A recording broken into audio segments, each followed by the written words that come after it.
on a un parcours de militante, qu'on a été dans les causes sociales, les causes de santé, dans le communautaire, comment on arrive à concilier ça avec la réalité d'aujourd'hui où les gens, quelle que soit leur origine idéologique ou de militance, convergent vers la cause environnementale. On a des manifs, on a plein de choses qui sont en train de se passer. Ils peuvent-tu continuer à pousser comme ça ou faut qu'ils arrêtent là puis qu'ils se mettent tous leurs œufs dans le panier de l'environnement? Ma question est longue, mais je vais la réduire beaucoup. Puis je l'aime beaucoup parce que moi, très honnêtement, dans mon parcours, vous avez vu, l'environnement n'a pas été principal, non, pas du tout même. Il est apparu très, très tard, puis pas jamais joué un rôle important dans des groupes. J'ai jamais été dans des groupes environnementaux, puis j'allais aux manifs, là, au mois d'avril, puis etc. Et je ne partage pas complètement,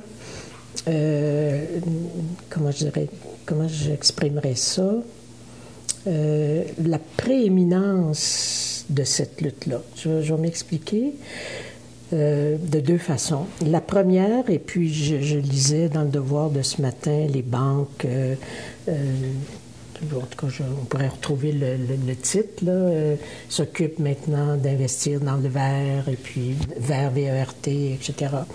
Or, je pense que le capitalisme a compris qu'il doit être un capitalisme vert pour sauver la planète, mais il va rester un capitalisme. Et ça, à mon avis, c'est très problématique. Je dis pas du tout que je ne partage pas l'urgence, étant donné les preuves qu'on nous apporte tous les jours, mais je suis plus attirée, moi, par la perspective qu'avait développée Guattari à l'époque, qui est un psychanalyste, un philosophe, où il a parlé de ce qu'on appelle les trois écologies, qu'il faut mener de front si on veut vraiment arriver à des transformations majeures. Bien sûr, l'écologie de l'environnement liée à tout ce qui est en train de se produire. Oui, ce qui est un système. L'écologie sociale, c'est-à-dire tout ce qui détruit les liens du vivre ensemble. Toutes les questions des inégalités, pas juste des inégalités, mais des discriminations de tout ordre. Hein? Tout ce qui fait qu'on a oublié le sens du commun. Il y a un bouquin là-dessus, là, commun. Tout ce qui fait qu'on est devenu des sujets fabriqués, des sujets néolibéraux fabriqués. Et ça a un impact majeur dans nos comportements sociaux. Ce qui fait que, par exemple, le syndicalisme, maintenant, c'est de la merde. Hein? Des mouvements coopératifs, à quoi ça sert? Il n'y en a que pour le privé. Et là, ça, c'est une déviation, à mon avis, aussi importante que les glaciers qui sont en train de fondre. Là. Et troisièmement, Guattari parle aussi de l'écologie mentale. Parce qu'il dit que la subjectivité humaine, dans le fond, comme elle a été fabriquée par ces systèmes-là, on n'est pas déterminé complètement, c'est sûr qu'on reste avec une marge de liberté, mais on est obligé de constater qu'on a des comportements qui relèvent de ce type de système-là. Donc, on s'est fabriqué une subjectivité qui détruit l'individu. Alors moi, je dis souvent dans les conférences qu'il y a des paroles, des comportements, des pensées, des attitudes, des problèmes de santé mentale qui sont aussi terribles que les sables bitumineux. Et Camille Bouchard, dans Un Québec fou de ses enfants, je ne sais pas si vous vous souvenez, il rappelait à quel point la façon dont les parents et dont les éducateurs parlent aux enfants ou aux jeunes, ça peut les tuer pour le restant de leur vie. Juste des paroles, là. Hein? Alors, il faut qu'on travaille ces questions-là aussi. Et moi, j'ai un petit pincement au cœur. Je sais qu'on voit des milliers de jeunes avec des jeunes, surtout dans la rue, dans 2-3 jours. J'aimerais tellement ça, qu'on soit des milliers aussi, et de jeunes aussi, dans des manifestations contre les inégalités, avec les personnes assistées sociales, avec les syndicats pour des conditions de travail, etc. Tu sais.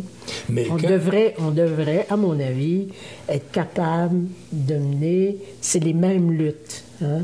C'est les mêmes luttes.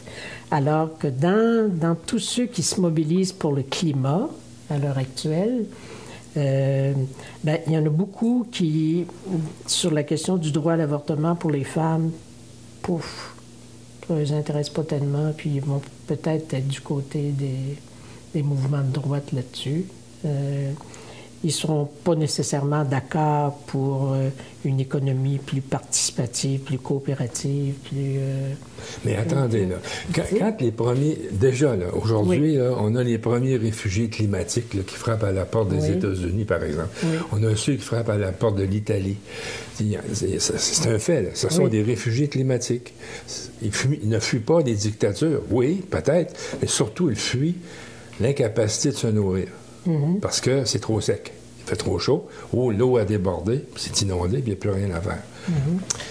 Quand ça va frapper à notre porte ici, là, nous, on va déjà être aux prises avec des problèmes d'eau, de feu, de dérèglement climatique.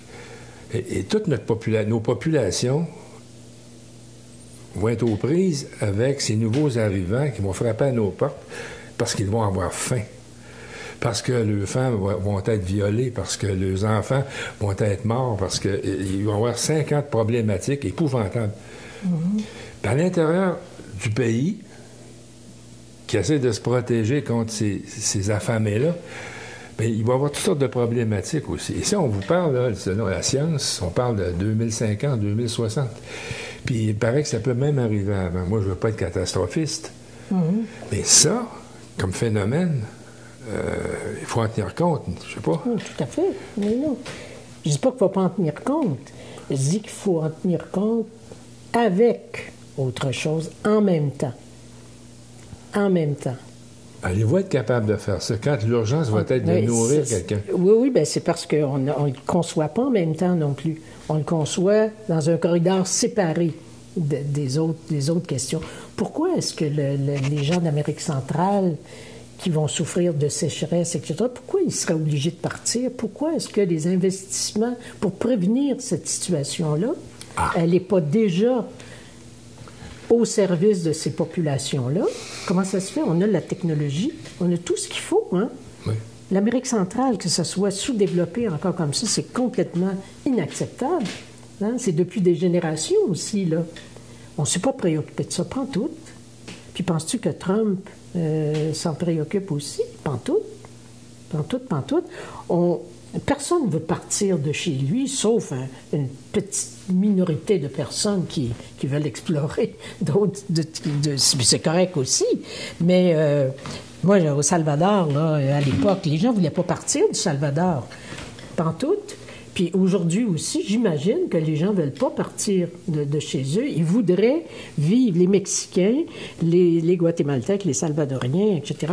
Les gens qui restent au Costa Rica, ils restent chez eux. Hein? T'as peu d'immigration du Costa Rica. C'est un peu un exemple. Là. Le Costa Rica, il est un peu différent du reste. Là. Ben voilà. Pourquoi il est différent? Finalement, il faut se poser des questions à la base de la situation. Pas plus tôt que... Et se dire, bien sûr, en même temps, s'il y a des réfugiés, puis pas s'il y en a des réfugiés climatiques, comme le droit d'asile, le droit au refuge, c'est un droit international que les pays sont obligés de respecter. On va il faut les accueillir. On n'a pas le choix. Encore une fois, c'est pas une charité, c'est un droit. Hein? Il va falloir composer avec ça. Bien sûr qu'il va falloir... Tu sais, quand je vois que les Haïtiens qui ont quitté les États-Unis, là, c'était pas une urgence climatique, ça, mais c'était une urgence trumpiste, si on veut. Terrible, ça. Tu sais, comme si on était envahi, comme si... écoute, vraiment, là... Il parlait de convoi. Oui. Alors, il y a nos façons d'appréhender, à mon avis, les problèmes environnementaux. Bien, moi, je dis, je partage pas entièrement. Pas que je partage pas une certaine urgence, une certaine... Oui, je suis complètement d'accord avec ça. Mais il me semble qu'il faut voir un peu plus large, puis un peu plus clair. Je pense que les groupes communautaires, les syndicats, les mouvements progressistes, environnementalistes aussi, devraient, il me semble, avoir toujours une dimension internationale de solidarité internationale à leurs activités. Tu sais? Par exemple, les réfugiés climatiques, là, hein? Ça serait bien que les mouvements environnementalistes s'en préoccupent aussi. Hein? Les organisations communautaires, ce serait bien qu'ils se préoccupent des Palestiniens à l'heure actuelle, les femmes. Il y en a, ça existe, tu sais, mais c'est pas bien imbriqué dans cette conscience-là qu'on ne peut pas vivre les uns sans les autres, hein? Puis qu'on n'a pas à apporter la démocratie, puis le développement, puis la croissance, puis... c'est quoi cette affaire-là, tu sais? Faut bâtir des mondes, pas juste un seul monde, mais des mondes différents, puis vivre ensemble, égaux et différents, tu sais, ou égaux parce que différents, disait mon amie Diane Lamoureux.